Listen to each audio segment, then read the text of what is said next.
Donc, bonjour tout le monde. Voilà, je vais me mettre bien.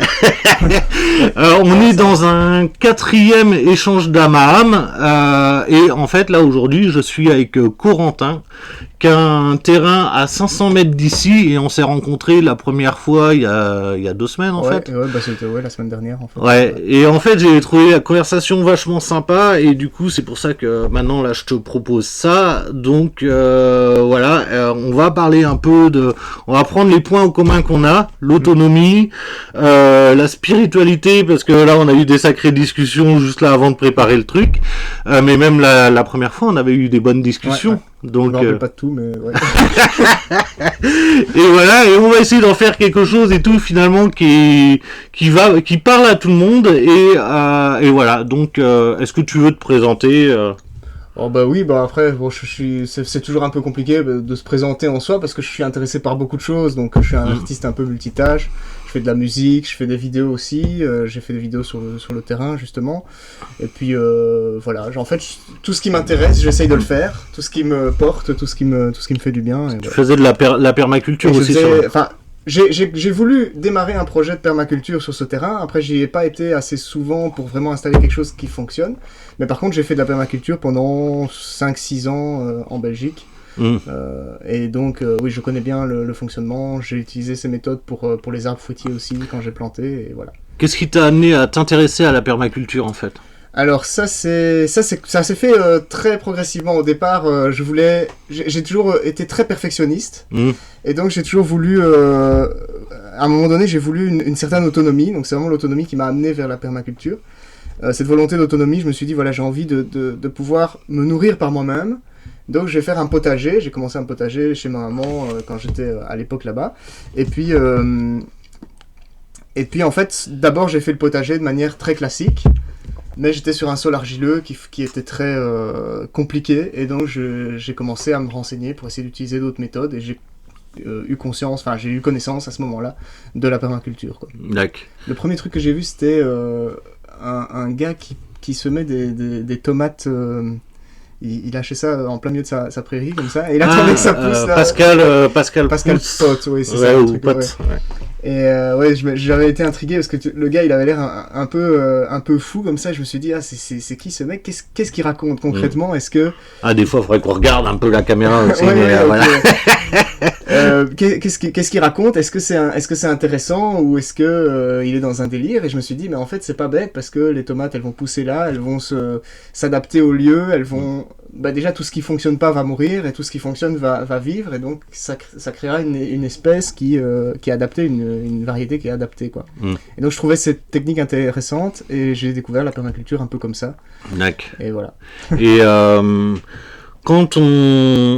moi, c'est ce que je vois par rapport à la permaculture, en fait, parce que est-ce que toi, tu penses que c'est la solution de l'avenir, ou est-ce que tu penses que finalement c'est un système et tout qu'on doit amener, mais qu'on doit faire par nous-mêmes, tu vois ? C'est ce que je veux dire, c'est que c'est comme dans tout, en fait. Je pense pas qu'on doit reproduire tel ou tel truc, mais je pense que les choses, tu dois les faire un peu par toi-même. En fait, en gros, ce que je veux dire, c'est toi, tu dois faire ta permaculture à toi, ton voisin, il doit faire sa permaculture à lui, en fonction de ce qu'il comprend, et qu'on doit pas tous faire la même chose, en se disant, pour lui, il fait ça, et pour lui, si lui, ça marche pour lui, ça va marcher pour moi.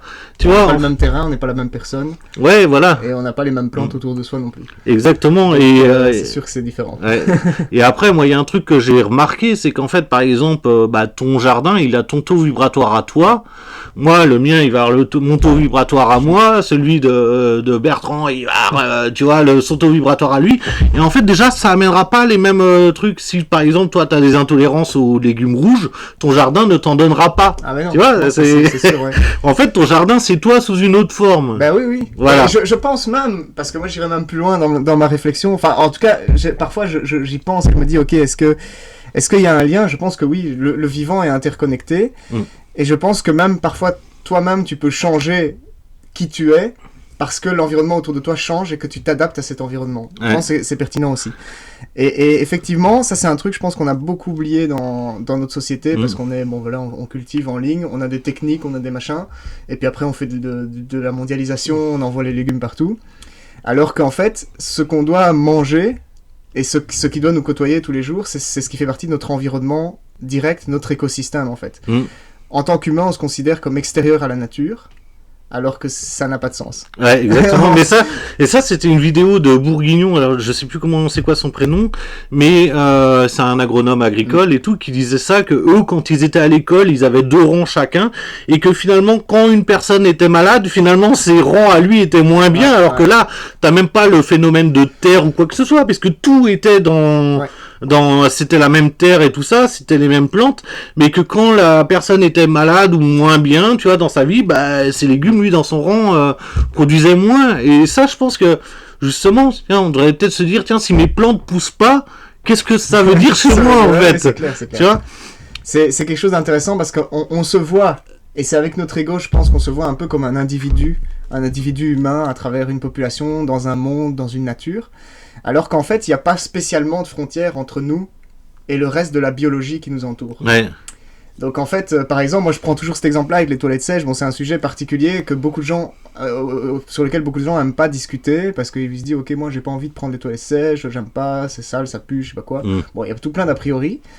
Mais le truc, c'est qu'une fois que tu commences à avoir des toilettes sèches et à nourrir ton jardin avec ça, les légumes que tu vas manger l'année suivante, ils auront grandi dans un sol qui contient tes propres bactéries, qui contient ton propre écosystème. Ouais. Et donc, tu commenceras à te connecter à ton écosystème. Et je pense que c'est pour ça qu'il ne faut pas s'isoler, pas être tout le temps enfermé chez soi.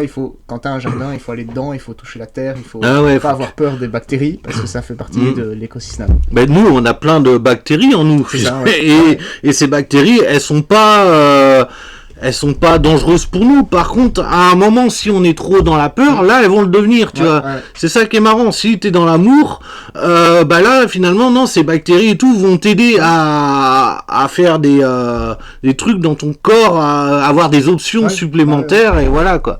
C'était un peu le problème. Moi, c'est un truc duquel j'avais pas mal discuté aussi avec mon papa.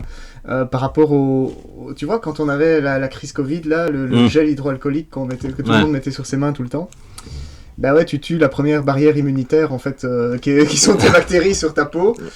Et en fait, c'est idiot parce que même si tu élimines peut-être le virus dont tu as peur, bah au final, tu tues toute la barrière, donc après tout le reste va pouvoir t'infecter sans que tu aies plus cette protection bactérienne sur toi. Et même encore une fois, quand tu fais ça et tout, finalement tu te sépares du monde extérieur, parce que finalement c'est ta peur, tu dis mais le virus il est à l'extérieur de moi, alors que finalement non, tout ce qui est c'est ça que je m'étais rendu compte à un moment, c'est qu'en fait tout ce qu'il y a sur cette terre, t'as ça dans ton corps. On a tous dans notre corps de la radioactivité, machin et tout ça. Et en fait, à la base, on vient tous du même endroit, tu sais, du Big Bang, tu vois. Et en fait, tout ce qu'il y a eu sur cette terre, tu l'as dans ton corps à échelle beaucoup plus petite, mais tu l'as en fait. Ouais. Et là, quand tu vois ça, bah tu te dis en fait, bah ouais. Mais ça me paraît logique, et en fait on a tout en nous, mais voilà, après le truc comme on parlait tout à l'heure, c'est l'information qu'on a sur les choses, et c'est ça qui est important, et c'est ça qu'on se rend compte finalement aujourd'hui et tout, c'est qu'on doit avoir une information qui est assez haute finalement pour que ces choses-là nous impactent plus. Bah oui, tu vois, c'est ça qu'il faut faire, parce que c'est vrai que c'est en fonction de chacun. Je veux dire, les virus c'est toujours la même chose. On est infecté par un virus, notre corps il lutte contre ce virus, enfin en tout cas il s'en protège ou pas. Et c'est ça qui fait qu'on est malade, c'est pas le virus qui nous rend malade. C'est la façon dont notre corps réagit au virus ou réagit à l'extérieur, et peut-être aussi effectivement la façon dont on considère les choses, parce qu'on amène à soi la réaction qu'on imagine. Ouais, mais sans parler du virus, comme on disait tout à l'heure en fait en off, et c'est moi que je te disais ça, je te disais la cigarette, tu vois, si vraiment ce serait dangereux pour la santé, ils nous le mettraient pas sur le paquet de tabac, fumez-tu, avec une image bien dégueulasse. Moi, ça m'a fait voir, en fait, qu'ils étaient conscients de ce qu'ils faisaient avec ça, parce que finalement, ils jouent sur la pensée, donc le message fumez-tu, ils jouent sur l'émotionnel avec l'image bien dégueulasse, et voilà, parce qu'en fait, ils savent que, finalement, quelqu'un qui est bien dans sa vie, il peut fumer, ça va pas le déstabiliser. Ouais, Par non, contre, non. cette baisse de taux vibratoire qu'il y a à cause de la peur, parce que finalement la peur baisse le système immunitaire et le taux vibratoire, et ben finalement c'est à ce moment-là qu'on va être malade, que les choses vont nous impacter. Effectivement. Comme j'ai eu beaucoup ce débat-là avec les antennes 5G, le Linky et tout ça, et je disais aux gens, mais si tu te mets sur ce truc-là, sur cette fréquence-là, pose-toi la question, pourquoi on est toujours en train de nous dire que du mal des choses, mais jamais du programme positif, quoi. Ouais, parce que c'est vrai que ça nous amène à avoir peur, et la peur maintient... Il y a un certain pouvoir qui est maintenu dans la société grâce à la peur. Et donc effectivement, faire peur aux gens surtout sur l'ambition, je trouve.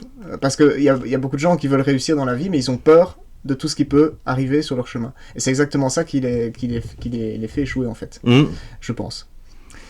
Parce que justement, cette peur les conditionne à trouver sur leur chemin ce qu'ils attendent, ce qu'ils redoutent. Ouais. Donc du coup, attends, donc on va y aller progressivement, mais si on n'est pas dans la peur, donc faut qu'on aille quand même vers l'amour, tu vois. Ouais.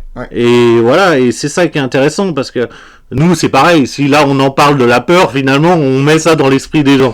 Alors que finalement, tu vois, on peut amener la chose sur plusieurs strates, en fait, tu vois, c'est de dire, comment on passe finalement de la peur à l'amour. Ouais. C'est une vraie question. C'est encore une question que je me pose maintenant, parce que de plus en plus je me rends compte de comment ça fonctionne, et j'essaye d'amener plus dans ma vie, effectivement, de l'amour, plus des énergies qui sont positives, mais pas me dire ok, j'amène des énergies positives à tout prix, parce que là je suis encore dans une lutte de vouloir quelque chose. Ouais. Non, j'essaye de prendre tout ce qui m'est positif dans ma vie, tout ce que je ressens comme positif, j'essaye d'en profiter, d'en prendre conscience. Et tout ce qui est négatif, c'est négatif, c'est là, ça a quelque chose à m'apporter, ça a quelque chose à me dire, et c'est tout. C'est comme on disait, parce que c'est ça le truc, c'est qu'on a parlé beaucoup en off, mais comme on disait tout à l'heure et tout, finalement, faut pas être dans le combat, tu vois. Même quand tu t'essayes finalement d'imposer une chose, déjà c'est pas bon parce que t'es dans le combat, tu vois. Ouais. Est-ce que t'es vraiment dans l'amour et tout quand tu fais ça? Non, c'est sûr. Tu vois, c'est sûr. Moi, c'est quand je regarde des fois les gens qui sont dans le combat, qui essayent d'imposer des choses, que tu connais leur vie, il leur arrive des trucs similaires en fait à ce qu'ils sont en train de faire. Ce qu'ils font aux autres, bah oui, c'est logique. Ouais. Et vu que je vois le monde comme un miroir, mais toi aussi, donc voilà. Et vu que je vois le monde comme un miroir, à un moment, la question qu'il faut que tu te poses, c'est est-ce que par exemple, tu as envie qu'on t'impose le monde? Ton monde, tu vois, la réponse va être forcément non, je préfère le découvrir par moi-même. Pourquoi t'essayes de l'imposer aux autres? C'est vrai. Et si à chaque fois tu te poses ces questions-là sur chacun de tes comportements, là tu vas loin. Tu vas loin parce que finalement t'arrives à créer le monde que t'as envie de voir, et c'est là que tu comprends cette phrase: ne fais pas autrui ce que tu ne voudrais pas que autrui te fasse, quoi. Oui, c'est sûr. Et c'est vrai que j'observe ça à plusieurs reprises dans ma recherche d'autonomie aussi, parce que là, je change un peu mes plans, et bon, là... Non, tu changes de lieu. Je change de lieu, en fait, je change pas mes plans, c'est vrai. Il y a quelques petites choses qui changent quand même, mais je change de lieu, oui, je change de lieu parce que je me suis rendu compte que j'avais, peut-être en venant ici, un peu trop fui un lieu que j'aime, mais qui me faisait peur, parce que, voilà, j'avais un vécu.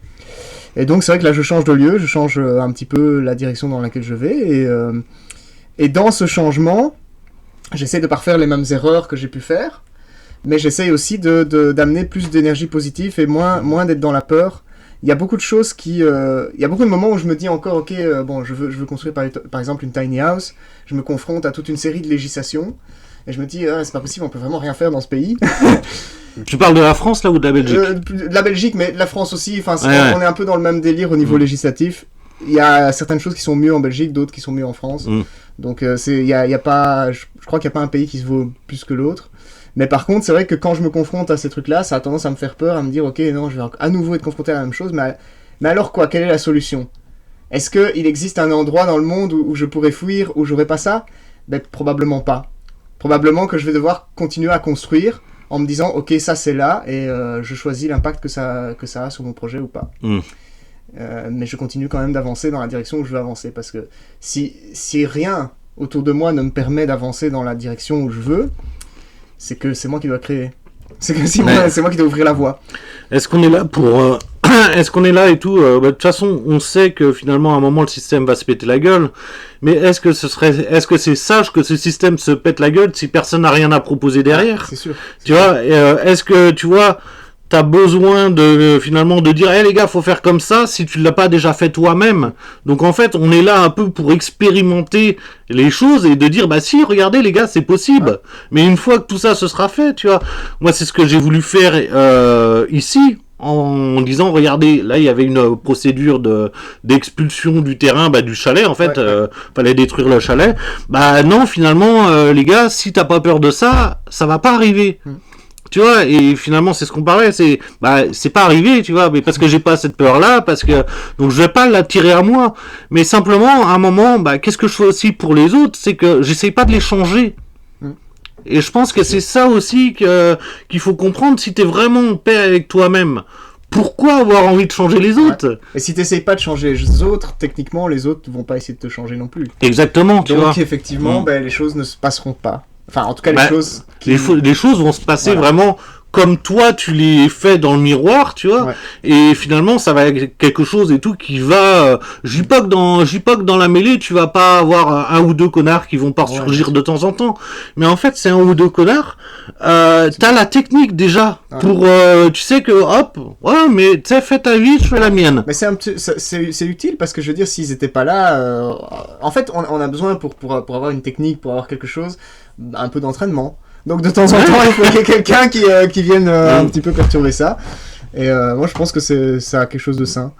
J'ai eu une conversation avec un gars sur Internet qui a jugé quelque chose que j'ai partagé. Bon, je ne vais pas rentrer dans les détails, mais pareil, c'est quelqu'un qui vient s'ajouter. Bon, moi, je ne considère pas cette personne comme un connard. Je considère cette personne comme quelqu'un qui a fait un chemin différent du mien, qui n'est pas au même endroit dans sa vie. Et voilà. Et cette personne, finalement, c'est une façon de me mettre un peu à l'épreuve, de me dire, ok, est-ce que ça m'impacte encore autant qu'avant? Ben non, je me rends compte que maintenant, ça m'impacte encore un peu, ce qu'il va me dire, mais moins qu'il y a 2 ou 3 ans, et donc j'ai évolué, quoi. Ouais, et c'est ça intéressant de se rendre compte qu'on évolue, quoi. Et après, finalement, moi, c'est ce que je dis souvent, ce connard, c'est la personne que moi, j'ai été dans mon passé. Parce que moi, j'ai pas toujours été une bonne personne, tu n'es pas là, t'arrives pas... avec toutes les qualités, tu vois. Non, c'est des choses que tu apprends au fur et à mesure parce que tu vois que tel comportement n'est pas payant, et à un moment tu changes ton comportement et c'est quand tu commences à faire ce travail-là et tout sur toi que finalement les autres arrivent aussi à le faire sur eux-mêmes. Mais pas parce que tu leur dis qu'il faut le faire, parce qu'en fait ils voient que toi ça te rend heureux. Et c'est ça qui est important. Parce que c'est l'exemple que tu montres, en fait, effectivement. Et c'est marrant parce qu'en fait, ce qui t'amène à comprendre ça, c'est exactement un comportement qu'on pourrait se dire, ok, il faut avoir une ouverture d'esprit pour l'avoir, mais en fait, non, tout le monde l'a, quelque part au fond, et c'est l'utiliser sans même s'en rendre compte. C'est-à-dire que les gens, en fait, quand ils voient les résultats de la vie des autres, normalement, ils sont capables de se rendre compte, en fonction des résultats des personnes qu'ils ont en face d'eux, si ces personnes ont fait le bon choix dans leur vie ou pas. Ça, c'est le principal, parce qu'on est tout le temps, aussi dans notre société, maintenant, on est tout le temps en train d'imaginer, ok, quand tu as une information sur quelque chose, il faut vérifier, aller voir les sources, je sais pas, essayer de savoir si scientifiquement ça a une valeur ou quoi. En fait, tout ça, on s'en fout. Du moment que ça te parle, c'est que c'est bon pour toi maintenant. Mais même par rapport à la science, parce que ça c'est une conversation que j'ai eue l'autre fois avec quelqu'un, quand tu te rends compte, c'est le test avec les atomes, les plaques de Young, je sais pas si tu vois c'est quoi. Je vois pas vraiment. Ah, tu vois pas. C'est un truc où ils ont fait, ils projetaient des atomes entre 2 plaques et en fait avec des fentes. Ouais, voilà, avec les fentes les fentes de Young. Ouais. Et en fait que le résultat est différent en fonction de l'observateur et de ses croyances. Donc déjà, à partir de ce moment-là, tu sais très bien qu'une personne qui a des croyances complètement différentes, en fait, le résultat pourrait être modifié. Ouais, effectivement. Parce qu'en fait, la matière, ce qu'on appelle la matière au niveau physique, donc les électrons qu'ils envoient à travers cette plaque, eh ben en fait, ce n'est pas quelque chose qui existe à proprement parler, c'est juste un potentiel. Et ce potentiel, il est révélé par une forme de conscience qui observe. Ouais. Et donc ça, c'est intéressant parce que ça veut dire que finalement, mais ça remet en question beaucoup, c'est la physique quantique. Ouais. Et je pense que la physique quantique, c'est ce qui va nous amener à à dédogmiser en fait la science. Ouais, parce que la science normale répond à 10% des questions aujourd'hui. La physique quantique, si on part de ce principe-là, pourrait répondre à 100% de... Parce que pourquoi quelqu'un voit par exemple des êtres de la nature ou machin, parce que les croyances sont différentes. C'est ça qui est intéressant. Par exemple, en Islande, plus de 50% des enfants et tout, même 80% je crois, des enfants voient les êtres de la nature. J'avais déjà entendu ça. Et les adultes, il y en a à peu près 50%. Ça veut dire que même là-bas, quand on doit faire une autoroute là-bas, ils consultent les êtres de la nature. C'est ça, effectivement, c'est très drôle. Ça expliquerait pourquoi il y en a par exemple qui voient des présences non visibles, comme là ce que je viens de dire, mais différentes présences. Et voilà, parce que tiens, hop, les gens ils croient en ça, donc du coup ils les voient. Mais c'est pour ça que moi j'ai pas de croyance arrêtée sur quelque chose. Je sais pas, je vais pas me dire ok, je crois spécialement en les êtres de la nature ou en je sais pas quel truc. Mais par contre, je crois que la nature est un système entier qui fonctionne avec lui-même, qui fonctionne de manière holistique. Et à partir de là, effectivement, c'est déjà suffisant pour moi pour me dire, ok, je dois consulter ce système-là avant de construire une autoroute, par exemple. Et ça rend les choses, parce que les hommes vont toujours aller tout détruire parce qu'ils ne voient rien, ils ne voient que des ressources. Alors que non, quand t'as, comme tu dis, les 50% des Islandais, quand ils voient autre chose que la simple ressource ou que le simple paysage, il y a moins de choses qui se passent. Ils voient le bien-être que va procurer cette route, parce que c'est ça, finalement. Si tu te mets sur un endroit où, finalement, là, on est sur les êtres de la nature, mais où les êtres de la nature te disent, non, t'as pas le droit de te mettre là, c'est notre QG. Et du coup, ils vont t'envoyer des mauvaises ondes, et finalement, tu vois, eux, ils disent, mais bon, ici, il va pouvoir avoir des accidents. C'est vraiment c'est un centre, accident à cet endroit-là. Voilà, alors que finalement, c'est juste parce que t'as pas respecté la mémoire du lieu, et on retrouve ça, finalement, sur nos terrains, on retrouve ça dans nos maisons, où finalement, pourquoi je me sens mal à tel endroit de la maison? Tiens, est-ce que je demande au maître, pas au maître des lieux, parce que j'aime pas le mot maître, mais au gardien des lieux et tout, pourquoi et tout, je me sens mal, et qu'est-ce que lui, il a envie, et voilà, ça peut aller loin, en fait. C'est moi, je me pose toujours ces questions-là. Tiens, pourquoi je me sens mal à tel endroit? Est-ce que là, je suis pas en train de capter la mémoire de l'endroit? Et voilà, et parce que, moi, je pense que déjà, tous les humains sont des antennes, et qu'en fait, après, en fonction de ce que toi, tu dois apprendre dans la vie, on t'envoie les informations avec ton antenne à toi et avec ce que tu dois apprendre. Ah oui, c'est ça. Et je pense que beaucoup de gens sont... Enfin, il y a beaucoup de gens qui savent plus faire ça, malheureusement, à cause de leur ego, de leur mental, en fait. Leur mental qui mentalise tout, qui voit tout à travers... Bon, souvent, les gens qui sont très matérialistes, qui voient tout à travers la science. Et encore, la science n'est pas matérialiste en elle-même, c'est juste une partie de la science. Mais les gens qui voient les choses comme ça, en fait, se coupent parfois d'un savoir, effectivement, qui est important. Et on remarque, par exemple, que souvent, l'être humain est un peu triste de plus avoir cet instinct qu'ont les animaux. Mais l'instinct, il vient exactement de ça. C'est-à-dire qu'il y a quelque chose dans l'environnement, l'animal ne comprend pas mentalement ce que c'est, mais il n'y va pas. Parce qu'il ne doit pas être là. Parce qu'il y a quelque chose qui fonctionne pas, ça ne doit pas se passer comme ça, donc il n'y va pas. Là, tu vois, là on est en plein milieu d'une forêt, donc c'est marrant en fait quand t'as les chasseurs, parce que les chasseurs, tu vois, quand ils viennent par là, ils émettent une vibration, tu vois, et du coup tous les animaux se barrent avant, ils savent pas pourquoi, tu vois, mais ils se barrent parce que ils ressentent, tu vois, finalement ce truc qui est pas normal, tu vois, au niveau des ondes, ça doit pas faire comme d'habitude, tu vois, et en fait, eux ils se disent, non, taillot. En fait, la personne qui a envie de chasser, elle met à l'extérieur d'elle une énergie de chasse. Et donc forcément, quelque chose, c'est même pas... Une énergie de destruction, de tuer, quoi, tu vois. Et je pense que c'est... Mais ça peut même être... Bon, voilà, on peut dire ce qu'on veut sur la chasse. Maintenant, il y a aussi... Bon, il y a des animaux qui chassent. Enfin, dans la nature, la chasse se retrouve partout. Mais tu as un certain type de comportement quand tu chasses et un certain type de comportement quand tu chasses pas. C'est pour ça d'ailleurs qu'on dit toujours une fois que le lion a chassé une antilope, après le reste des antilopes elles arrêtent de courir, elles arrêtent de fuir parce que le lion n'est plus en train de chasser. Donc il n'émane plus cette énergie à l'extérieur.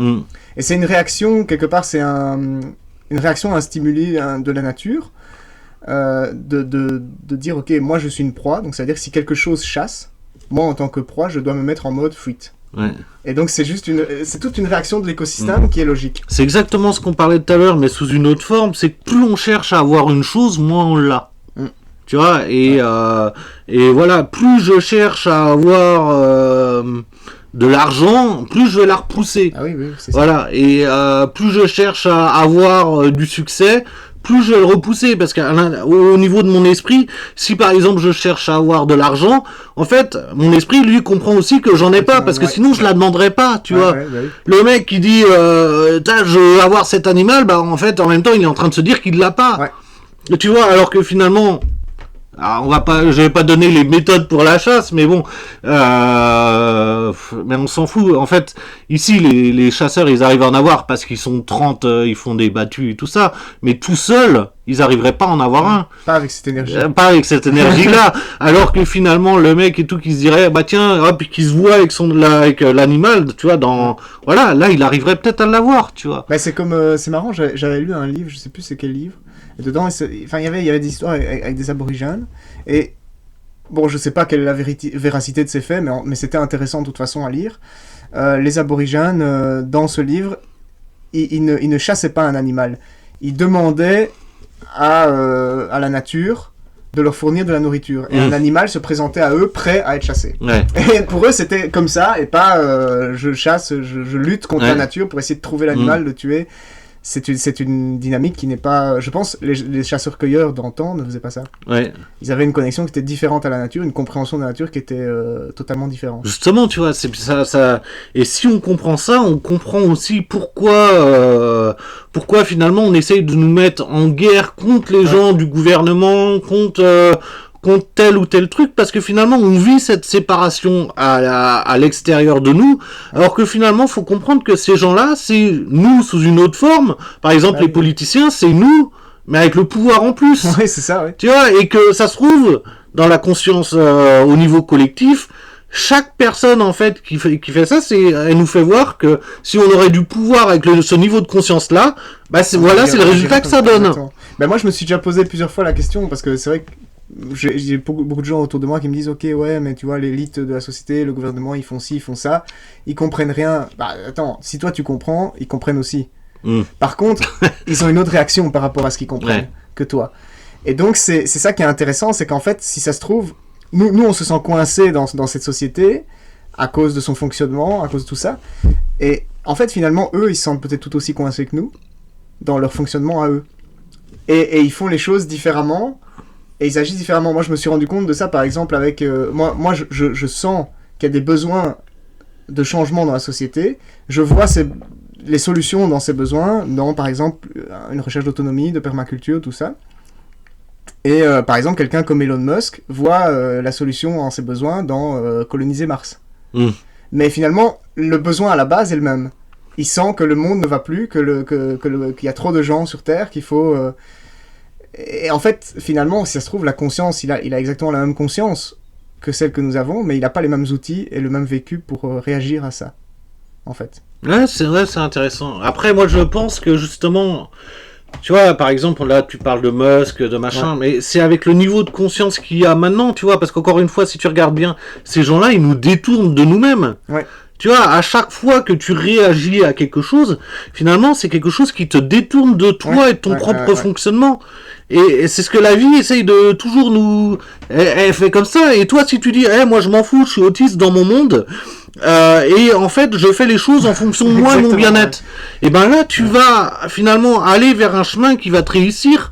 Alors que si tu fais toujours en fonction de l'extérieur est là pour te faire voir finalement des points de vue, des résultats et tout ça. Mais si tu vois que quelqu'un a réussi de telle manière, essaye d'aller vers comment lui il a pris le truc. Ça veut dire que je pense que Elon Musk, à un moment dans sa vie, il a fait les choses en fonction de lui-même et de son bien-être. C'est ça, tu vois, et que ses choix, il n'a pas eu peur de perdre les choses, tu vois, il a dit, bon allez, vas-y, j'ai plus rien à perdre et je le fais. Et à un moment, c'est peut-être ça que la vie est en train de te dire, tu vois, la vie, elle est en train de te dire en permanence, fais de chaque jour comme si c'était le dernier. Ouais. Soit soit moins bien qu'hier et meilleur que soit meilleur qu'hier et moins bien que demain, tu vois. Et en permanence, la vie te demande de faire des choses en fonction de toi et ta petite boussole intérieure, tu vois. Ce qu'on parlait tout à l'heure, est-ce que la colère, elle sert à quelque chose? Bah non, si t'en es là, c'était un truc, tu connais la théorie du centième singe? Pas du tout. En tout cas, de nom comme ça, je connais pas du tout. Eh ben, en fait, c'est la théorie du centième singe, c'est une histoire vraie, hein. C'est des chercheurs qui ont voulu observer un groupe de singes sur une île près du Japon. Et pour pouvoir observer ces singes, fallait que ces singes, eux, ils étaient sur des bateaux, et il fallait que ces singes soient sur la plage. Mais pour qu'ils soient sur la plage, fallait finalement leur lancer de la nourriture, parce que sinon ils allaient aller dans la forêt pour... Et finalement, les chercheurs ont eu l'idée de balancer des patates douces. Et les singes adoraient les patates douces. Et à un moment... Et ça, tu vois, c'est vraiment l'espoir de l'humanité, hein. C'est, l'homme avancera par mimétisme. Et en fait, à un moment, il y a une femelle, parce qu'ils adoraient les patates douces, mais par contre, les patates avec du sable, c'était croquant, tu vois, la dent, c'était pas terrible. Et un jour, il y a une femelle qui a compris qu'il fallait nettoyer la patate dans l'eau. Donc, ce qui est intéressant, c'est de savoir que c'est l'esprit féminin. Pas dire que c'est les femmes, c'est l'esprit féminin qui a commencé à capter ça. L'esprit féminin, c'est le côté créatif.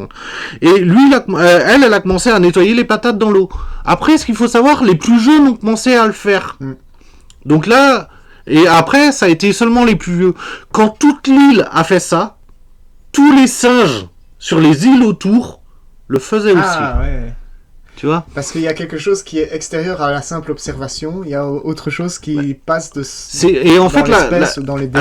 La morale de l'histoire, c'est de dire quand un petit groupe d'individus a élevé son niveau de conscience, bah là par rapport à cette patate douce, et ben en fait l'information est transmise au reste. Ce qui revient à l'effet mariachi que Greg Braden dit, si on est tant à prier, ça va avoir un impact sur je sais pas combien de personnes, hein. Ça, en fait, ça dépend de l'échelle, quoi. Mais si on considère qu'en fait on élève notre niveau de conscience et qu'on considère aussi que l'humanité et que la nature, même l'écosystème tout entier, est relié dans un énorme grillage, si tu lèves une partie du grillage, le reste va forcément suivre. À un moment donné, c'est obligé, parce que tu peux pas te détacher de ce qui s'élève. Donc tu vois, c'est pour ça qu'à un moment, c'est pour ça que je te disais tout à l'heure, je pense pas qu'il faut faire voir les choses. Si, il faut amener ça dans l'esprit des gens pour faire voir que c'est possible, mais je pense pas qu'il faut l'imposer aux autres. Ça, en fait, ça s'imposera à eux par eux-mêmes. Le bon sens, c'est ça. Le bon sens, à un moment, c'est de te dire, ah bah ouais, mais bon, là, ça commence à devenir chaud, quoi, tu vois. L'électricité augmente de je sais pas combien, machin. Et encore une fois, c'est des informations qu'on se donne, hein, parce que moi, je vois les pénuries. Les pénuries, c'est les gens qui se les créent eux-mêmes, hein, parce que tu mets de la peur aux gens, tu dis, va plus avoir d'essence, tout le monde se jette sur l'essence. Exactement, mais au final, il y a autant de camions qui viennent par semaine pour déposer autant de litres d'essence, quoi. C'est comme chaque fois cette phrase qu'on se dit, quand on va se balader quelque part ou quoi, on se dit, ok, on va aller hors des sentiers battus, hors de là où les gens se baladent habituellement. Et moi, souvent, je me fais la réflexion et je me dis, oui, mais si tout le monde se dit ça, il va y avoir tout le monde qui sera là. Donc c'est justement pas là qu'il faut aller, en fait. Et ça a du sens. Maintenant, je sais plus ce que j'allais dire par rapport à ça, avec cette histoire d'essence, de pénurie d'essence. Que nous on crée en fait finalement, tu vois, cette réalité tu vois, à partir du moment où on nous la met dans la tête. En fait, c'est comme si je te dis, pense pas à un éléphant rose. Tu vois, bah là, direct, t'as pensé à un éléphant rose, tu vois. Et voilà, et c'est comme ça qu'il faut voir les choses. Ça veut dire pourquoi on nous sort tel mot, pénurie, manque, machin et tout ça, c'est pour qu'on se le crée à l'intérieur de nous-mêmes. Et finalement, à partir du moment où c'est là, tu vas le vivre dans ta réalité. Oui, en fait, l'esprit humain ne conçoit pas le pas. Peu importe comment on l'appelle, l'univers, Dieu, et il comprend pas les négations. Non. Regarde, un enfant de 0 à 7 ans fonctionne exactement comme l'univers. Un enfant de 0 à 7 ans, tu lui dis touche pas au four, il touche le four. Alors que finalement, si tu lui dis touche le four, tu vas te brûler, tac, la brûlure, c'est ça, tu vois, là, il a la leçon. Oui, parce que là, il y a une notion de condition, enfin un peu même une forme, c'est pas un chantage, parce que c'est pas construit par l'être humain, mais il y a un chantage de la vie, de se dire, ok, si tu touches au feu, si tu fais ça, tu vas obtenir un résultat qui va pas être agréable. Mais par contre, si tu lui expliques ça sans négation, effectivement, ben, il va comprendre plus rapidement le résultat, et soit ça lui suffira pas pour comprendre son monde et il va quand même toucher le feu et faire l'expérience lui-même, soit ça lui suffira et il va pas faire l'expérience, et il aura pas besoin de faire l'expérience parce qu'il fait l'expérience à travers ton explication. Ouais, au final c'est ça, c'est des fois il y a des parents qui évitent que leur enfant, par exemple, non, fais pas du vélo, tu vas tomber. Ouais. Ah ouais, mais à un moment il tombera quand il fera, parce qu'à un moment il aura peut-être l'envie de faire du vélo parce qu'il verra ses potes en faire, et à un moment il sera obligé de tomber. Ouais, moi je dis ça parce que j'ai appris à faire du vélo très tard, quoi, tu vois. Et qu'à un moment, bah, je me rends compte que, bah, il a fallu que et à un moment t'as juste à dire à la personne, bah, tu vas voir, si tu tournes pas le pédalier, tu vas tomber, paf. Ouais, c'est ça, ouais. Donc ça veut dire qu'il faut lui montrer qu'est-ce qu'il doit faire. Pour ne pas tomber. Mais après, il fera l'expérience par lui-même et tout, ou sinon, il écoute. Je suis pas sûr que le fait de tout écouter et de pas vivre certaines chutes est mieux, mais voilà. Il y a besoin d'un minimum d'expérience, je pense. Mais c'est pas forcément nécessaire d'avoir l'expérience de quelque chose pour la comprendre. Ouais. Ça, moi, j'insiste là-dessus parce qu'il y a beaucoup de gens qui me disent parfois, et qui me jugent sur mon expérience parfois, et qui me disent, ok, oui, mais toi, tu connais pas ci, t'as jamais vécu ça. Ben non, mais déjà, je connais plein de gens qui l'ont vécu, donc je les observe, je vois comment ils réagissent, je vois comment ils ressentent les choses. Et voilà, ça va. J'ai pas besoin spécialement de vivre telle ou telle souffrance, ça va. Et si j'ai besoin de la vivre, de toute façon, je la vivrai. Je vais pas m'y confronter volontairement. Elle arrivera ou pas. Mais ouais, c'est vrai, c'est intéressant d'apprendre par les autres, par l'observation.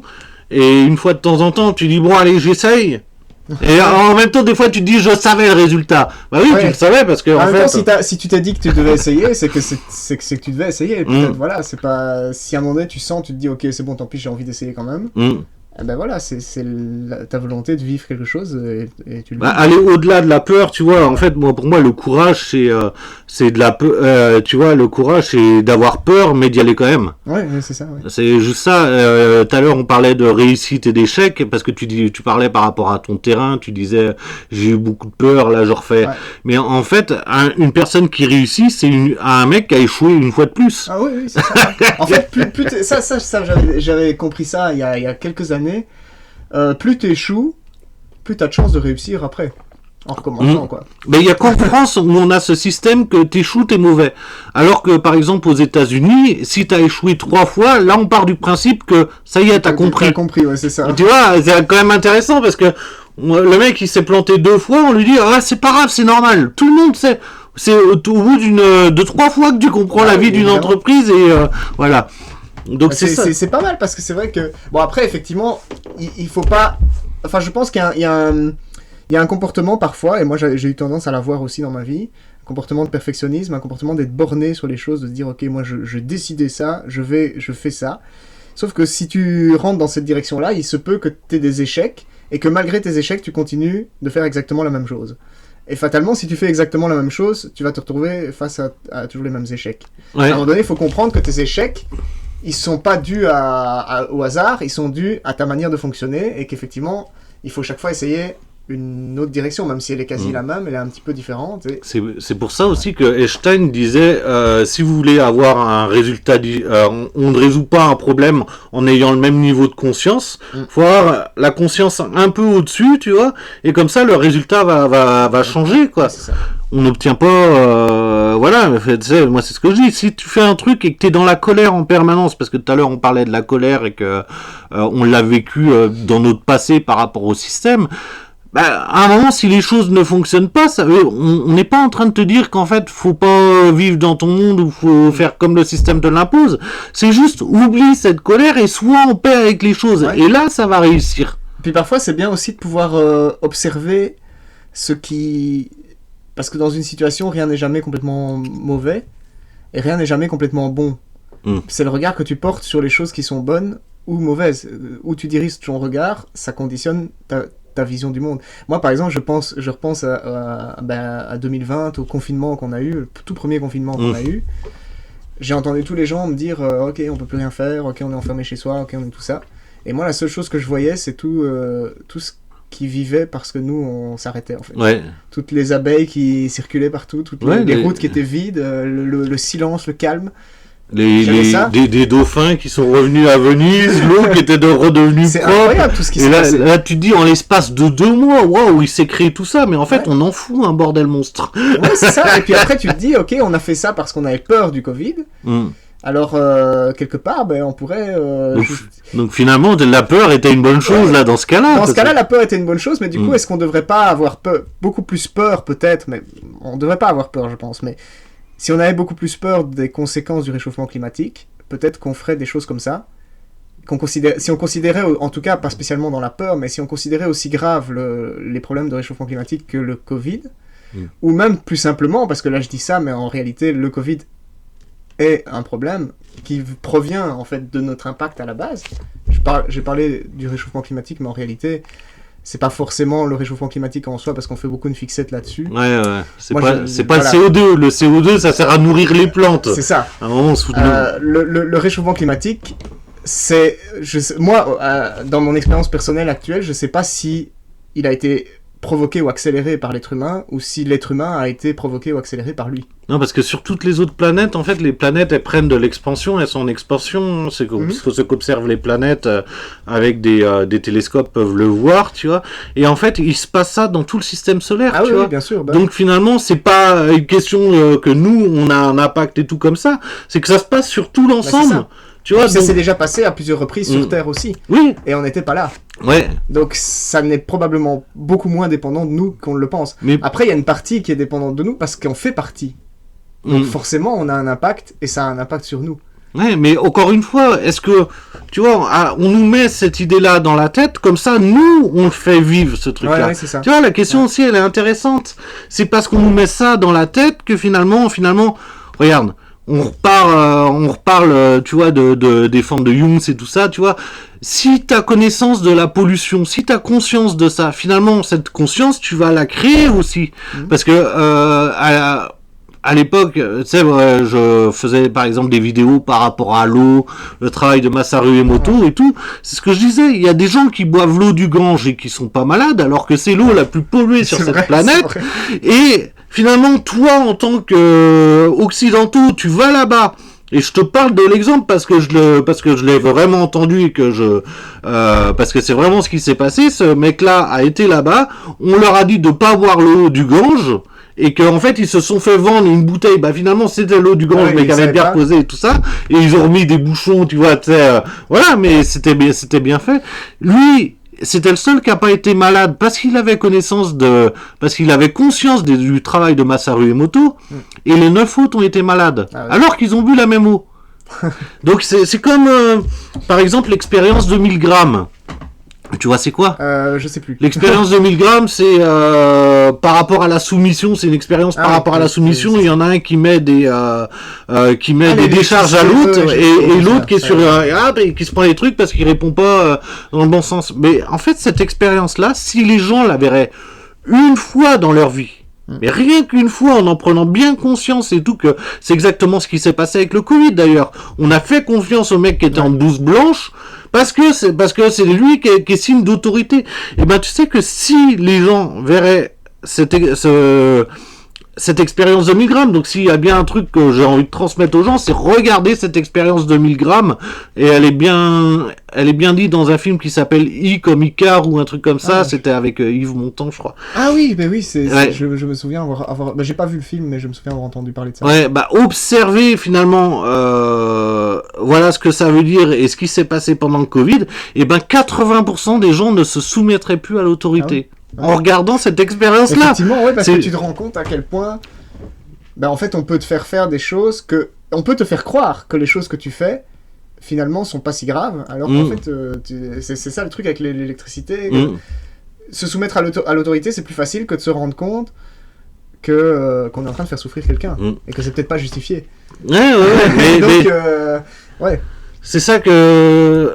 Dans un commentaire, machin et tout, tu sais, des fois tu réponds et tout, au truc sur tes pages et tout, et c'est ça que je disais, c'est que le problème, c'est peut-être pas justement la désobéissance civile, tu vois, le problème, c'était Matt Damon qui disait ça, le problème c'est l'obéissance civile, justement. Ouais. Tu vois, est-ce que les choses qu'on nous demande de faire, elles ont vraiment un sens par rapport à la vie? C'est ça, ouais. Et là, tu te rends compte que non, tu vois, à un moment, l'esclavage, ça a été autorisé. Ouais. À un moment, il y a eu des tas de trucs qui ont été autorisés et que c'était pas... il n'y avait pas de bon sens là-dedans. Non, et ce C'était qu'il faut juste... se dire, c'est vrai qu'à l'époque où l'esclavage était autorisé, ou alors où il y avait la peine de mort, ou ces choses-là, parce que les gens voient toujours ça et se disent, ouais, j'aurais pas envie de vivre à cette époque.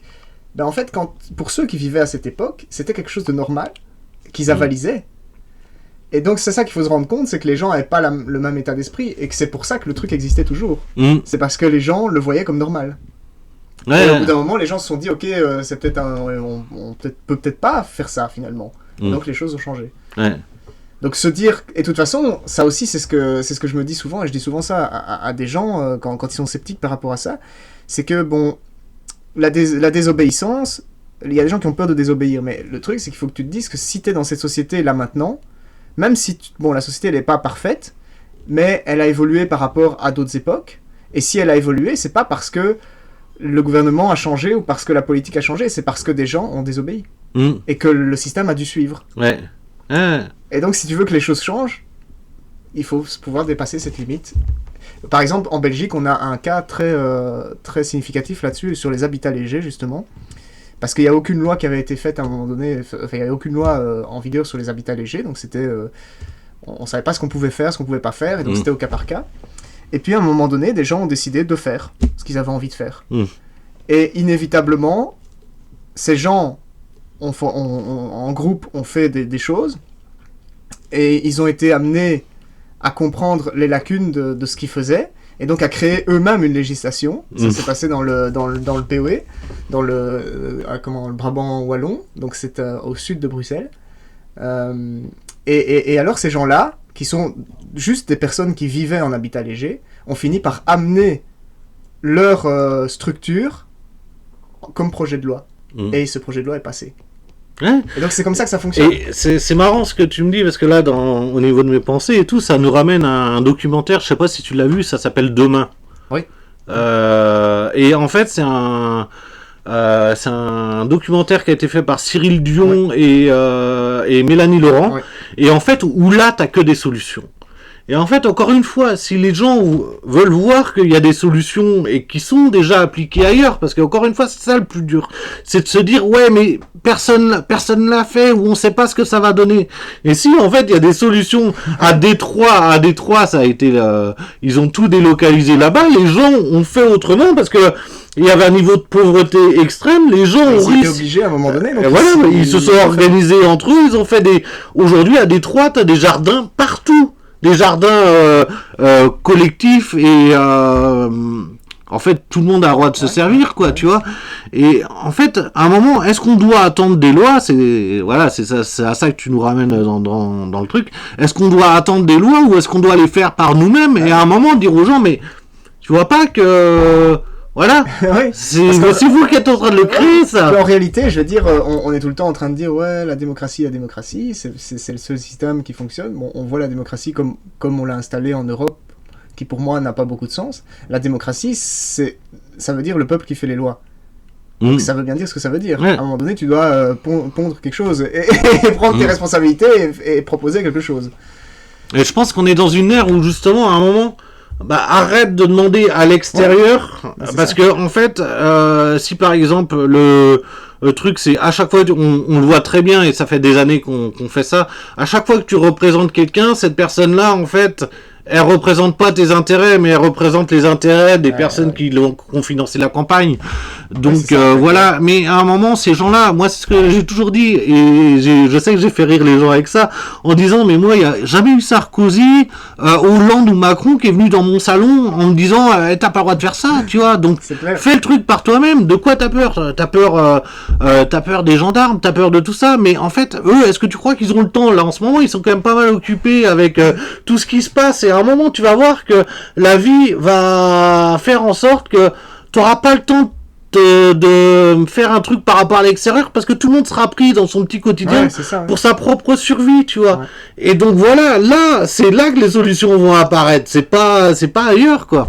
Et c'est vrai que, en fait, au début, là, j'y pense par rapport à mon projet maintenant de construire un habitat léger, à nouveau de continuer dans cette voie, mais dans ma région en Belgique.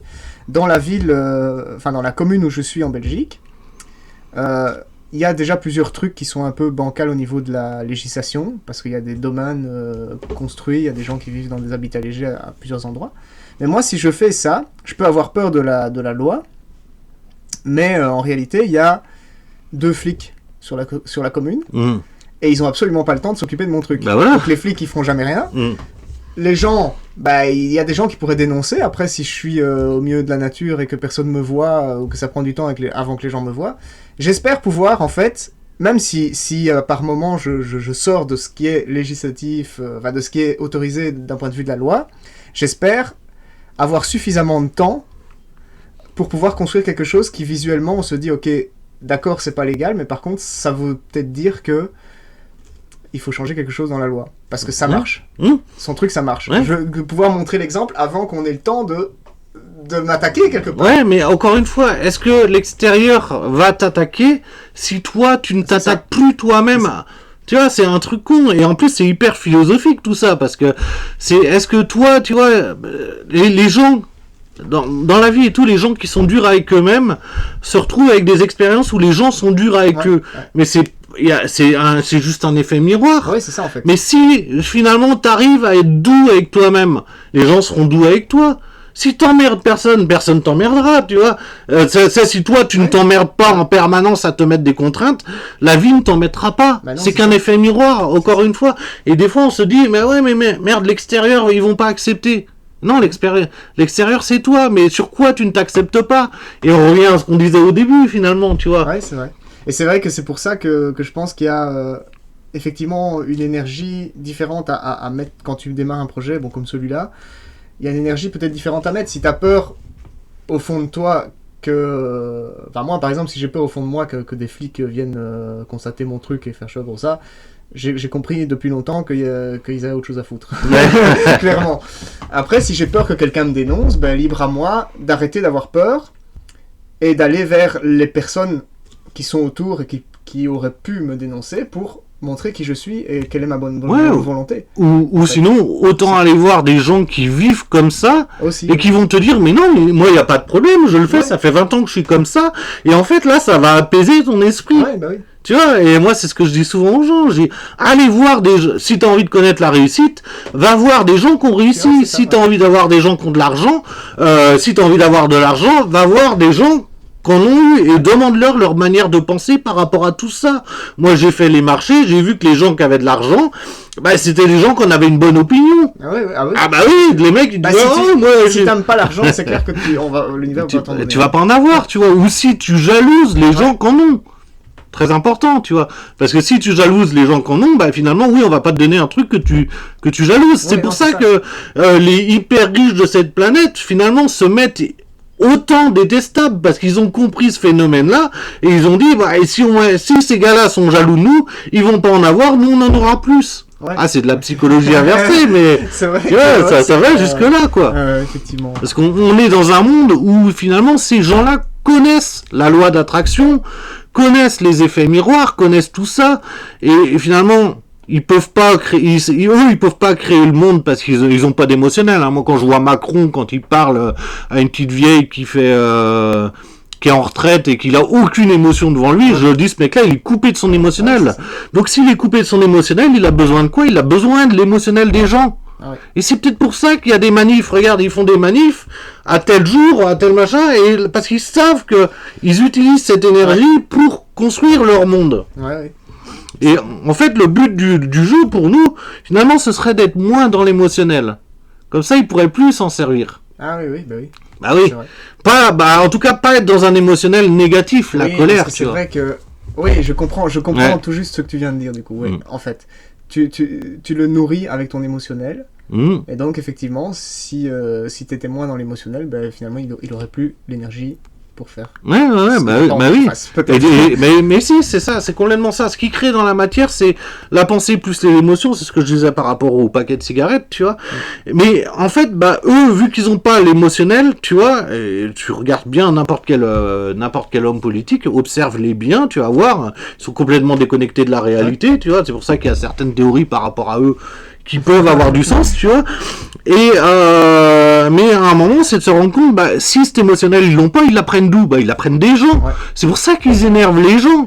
Et c'est pour ça que là, bah, tu sais pas, tu vois, tu sais, c'est comme tu vois, les méditations mondiales, ouais, c'est bien, mais qui est à l'origine de ça? Parce que la personne, tu sais pas, elle, dans quel sens elle le fait et comment elle détourne les énergies. Parce qu'une énergie, ça se détourne aussi, tu vois. Tu peux, bah oui.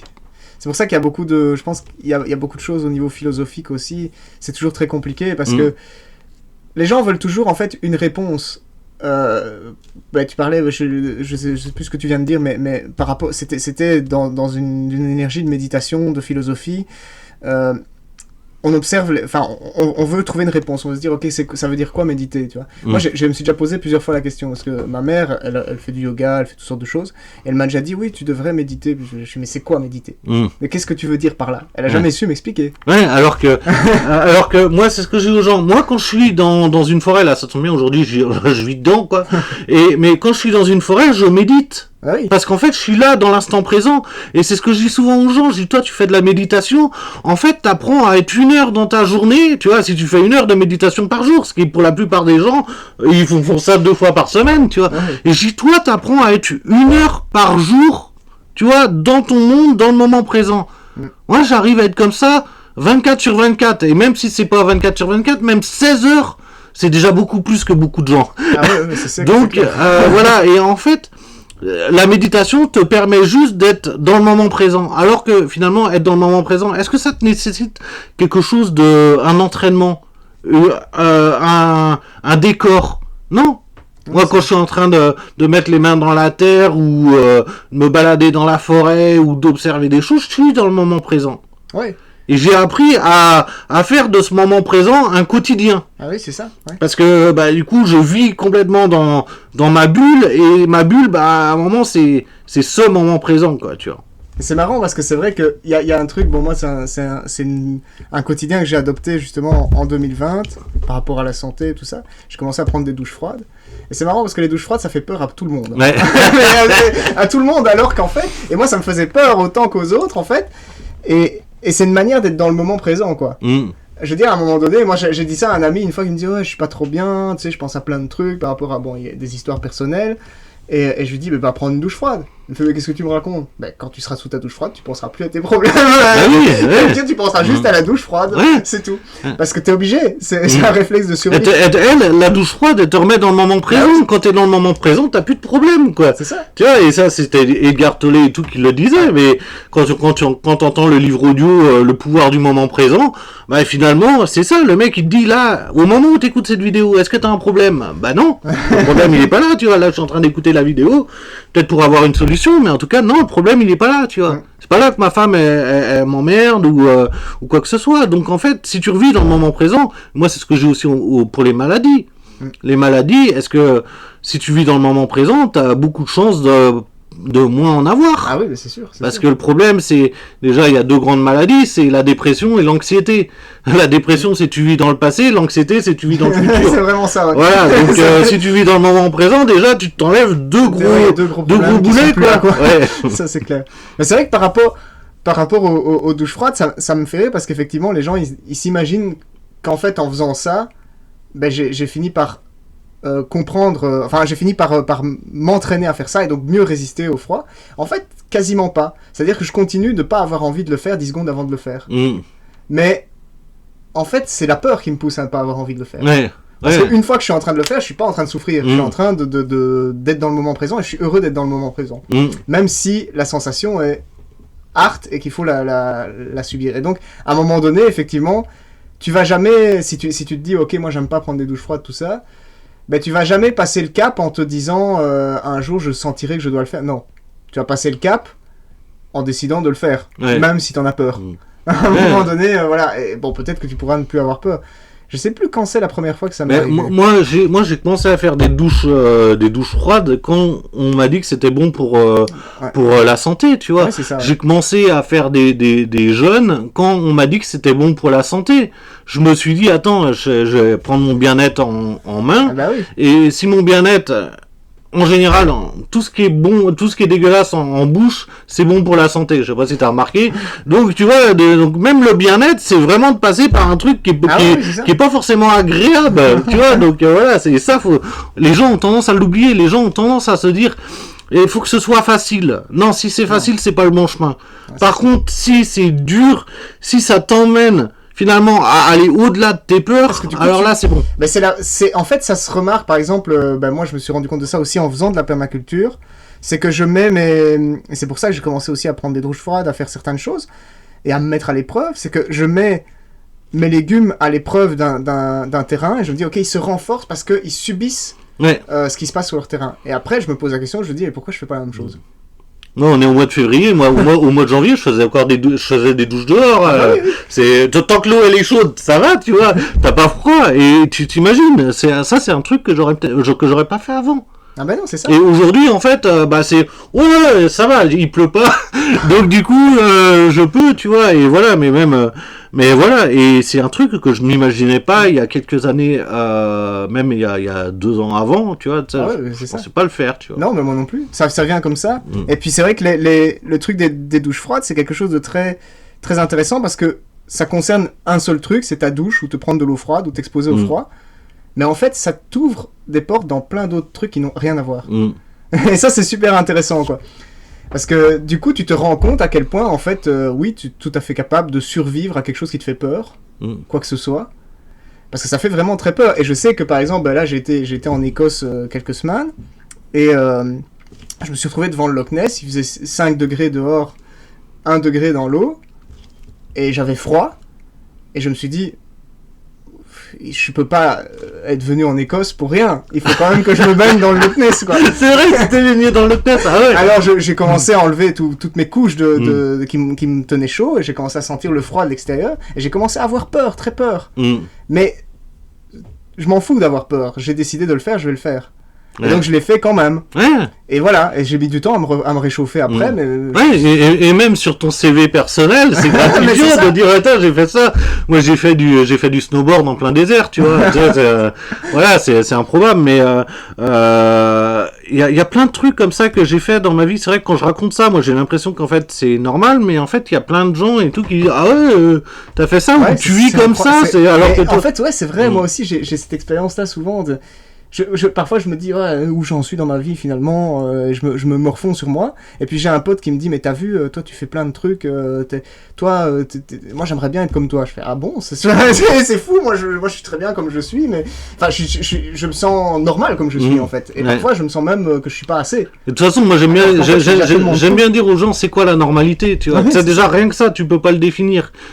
Voilà, donc tu sais, quand on dit ouais mais c'est pas normal ce que tu fais, c'est quoi la normalité? Voilà, c'est quoi, pourquoi moi il y a des gens des fois ils me disent mais comment tu fais c'est pour avoir telle perception, mais j'ai comment toi tu fais pour ne pas les avoir en fait, tu vois, et à chaque fois tu peux retourner les choses en disant est-ce que tu crois que comme les animaux comme tu disais tout à l'heure, pourquoi ils ont telle perception, pourquoi nous on les a pas, le mental comme tu disais, pourquoi tu te coupes pas du mental, puisque finalement c'est ce qui est appris dans la méditation, c'est ce qui est appris dans plein de techniques de bien-être, c'est le mental en fait qui nous parasite.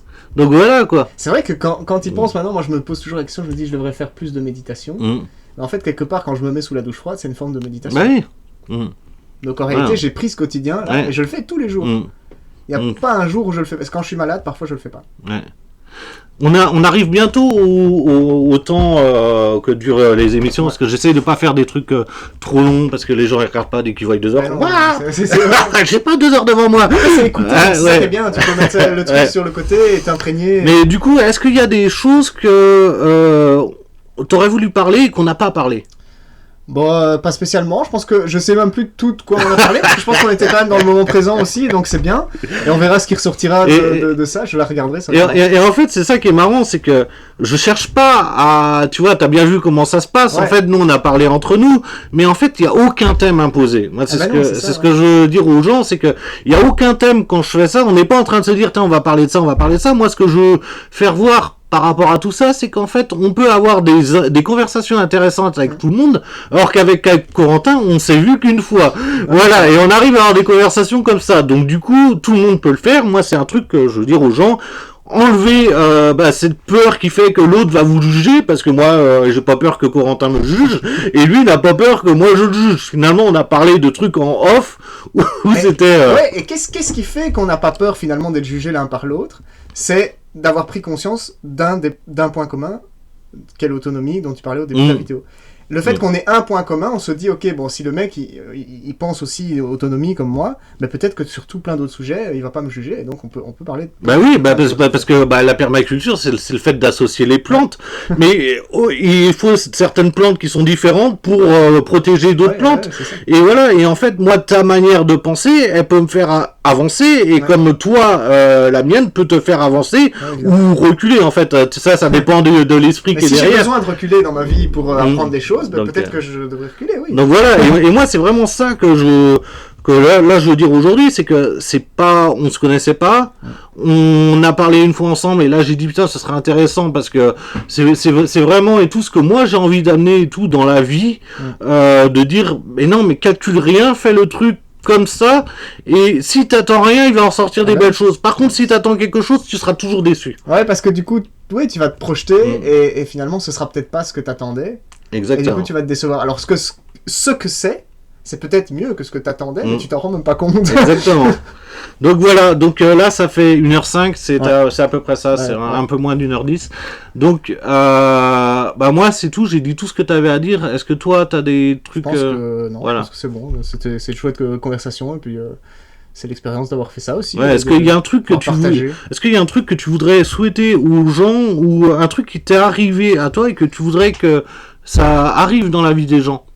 Parce que c'est important de savoir je pense qu'il y a des expériences, une expérience de foi, mais de connexion à la nature, que j'ai eu en allant sur mon terrain, et j'ai une vidéo là-dessus aussi, que j'ai réussi un peu à retranscrire mon émotion par rapport à ça dans la vidéo. Est-ce que tu veux qu'on mette les liens de ta chaîne sous la vidéo? On pourrait mettre au moins le lien de cette vidéo-là, parce que c'est vrai que ça c'est quelque chose... Non mais même de ta chaîne. Oui, c'est ça, ouais.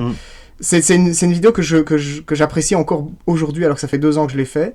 Même avec tout le recul, je trouve qu'elle est bien faite et j'en suis fier, parce que je l'ai fait avec l'inspiration d'une expérience de foi et de connexion avec la nature que je souhaite à tout le monde, parce que ça fait vraiment comprendre des choses, et en plus c'est fascinant à vivre, quoi. Ouais. Donc, cette expérience de foi, c'est me mettre au milieu de la nature, dormir en tente au milieu de l'hiver sur un terrain. Ouais. Ça, c'est mon expérience de foi, et je souhaite à tout le monde de vivre un truc comme ça. Mais cette foi, on devrait la vivre dans la vie en général, hein, tu vois. C'est ça, exactement. À un moment, arrêter de tout calculer, dire ah ouais, mais là, je connais pas la route. Ouais, bah tiens, essaye d'y aller à l'intuition, tu vois. Mais même si c'est pas loin, au moins, qu'est-ce que tu vas perdre? Tu vas peut-être perdre une journée. C'est ça. Mais au final, c'est quoi une journée dans ta vie? C'est pas grave. Et des expériences comme ça, j'en ai plusieurs dans ma vie, évidemment. Et tu les racontes aussi sur ta chaîne? Pas toutes, mais il y en a certaines qui sont racontées, mais quelles qu'elles soient, en fait, je souhaite aux gens de vivre ces expériences. Des expériences qui les connectent à la nature, qui les connectent qui leur font croire que le monde est beau et plus compliqué qu'ils le pensent. Le monde est beau, en fait. On nous fait croire qu'il ne l'est pas, quoi. Oui, c'est ça. Donc c'est justement ça que je veux, c'est que les gens, que je pourrais vouloir pour les gens, c'est que ils se rendent compte que s'ils le croient, ils peuvent voir aussi ce qui est beau dans le monde. Moi, j'adore cette phrase et on finira là-dessus, mais j'adore cette phrase d'Einstein et tout, qui disait: soit dans la vie tu crois que tout est un miracle, ou soit tu crois que rien n'est un miracle. Ouais. Mais en fait, tu peux pas croire qu'une chose, là ça c'est un miracle et ça l'est pas. Voilà, c'est soit tout est un miracle, ou soit... Donc voilà, je vous laisse sur cette réflexion là, et voilà, au revoir, et à bientôt dans une prochaine vidéo.